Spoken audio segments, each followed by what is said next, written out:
अध्याय 15। कहानी लेखन।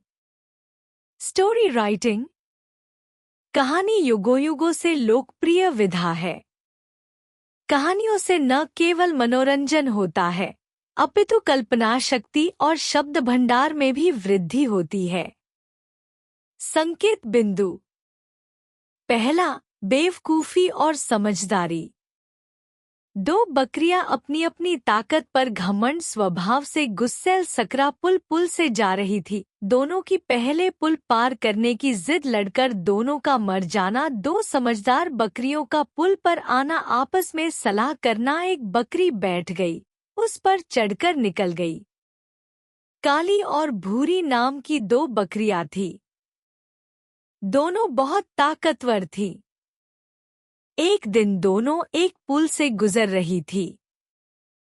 पुल बहुत छोटा और सकरा था। उस पुल पर से एक समय में एक ही व्यक्ति अथवा पशु जा सकता था।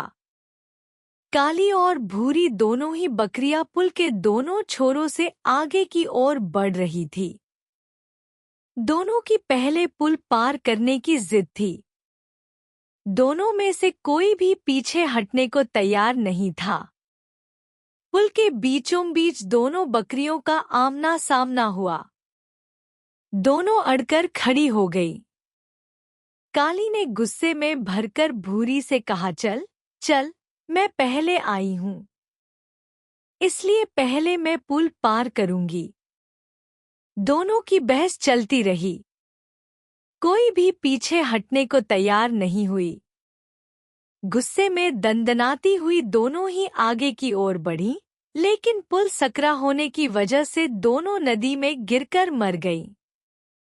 इसी तरह एक बार दो अन्य बकरियां उस पुल के बीचों बीच आमने सामने आ गईं। दोनों समझदार थी। उन्होंने समझदारी से काम लिया। उनमें से एक बकरी पुल पर बैठ गई और दूसरी ने उसके ऊपर चढ़कर पुल पार कर लिया। इस प्रकार मिलजुल कर समझदारी से काम करने से दोनों की समस्या हल हो गई। दूसरा, बोलती गुफा। एक जंगल में एक शेर रहता था। वह बहुत बूढ़ा हो गया था और बुढ़ापे की वजह से शिकार भी नहीं कर पाता था। कई कई दिन उसे भूखा रहना पड़ता था। एक दिन भूख से बेचैन होकर वह शिकार के लिए निकला। काफी दूर चलने पर भी जब उसे कोई शिकार नहीं मिला तो वह थक गया। थककर अभी वह बैठा ही था कि उसकी नजर एक गुफा पर पड़ी। उसने सोचा कि अवश्य ही इस गुफा में कोई जानवर रहता होगा। उसे लालच आ गया।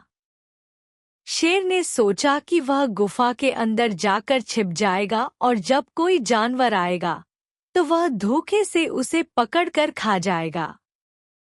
वह उस गुफा के अंदर जाकर बैठ गया और शिकार का इंतजार करने लगा। गुफा एक लोमड़ी की थी।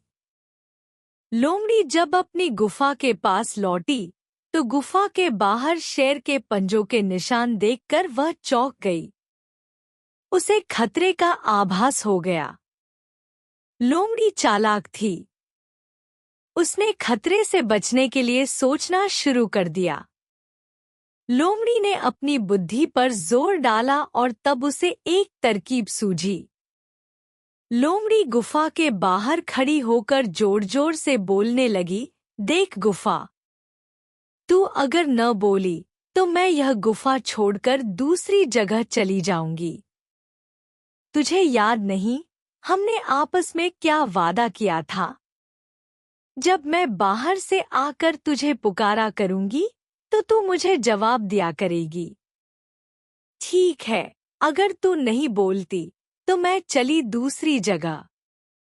लोमड़ी की बात सुनकर गुफा के अंदर बैठे शेर ने सोचा कि यह गुफा सचमुच ही बोलती होगी।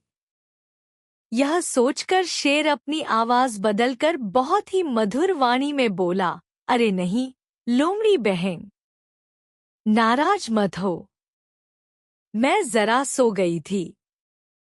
आओ, अंदर आ जाओ। अपनी तरकीब कामयाब होते देखकर लोमड़ी बहुत खुश हुई। फिर वह नकली गुस्सा दिखाते हुए बोली, मूर्ख शेर, तुझे इतना भी नहीं पता कि गुफा कभी नहीं बोलती। शरीर के साथ साथ तेरा दिमाग भी बूढ़ा हो गया है। अब तू बैठ यहाँ, मैं चली।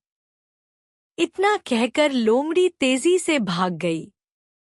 शेर हाथ मलता रह गया। इस प्रकार लोमड़ी ने चतुराई से काम लेकर अपनी जान बचाई।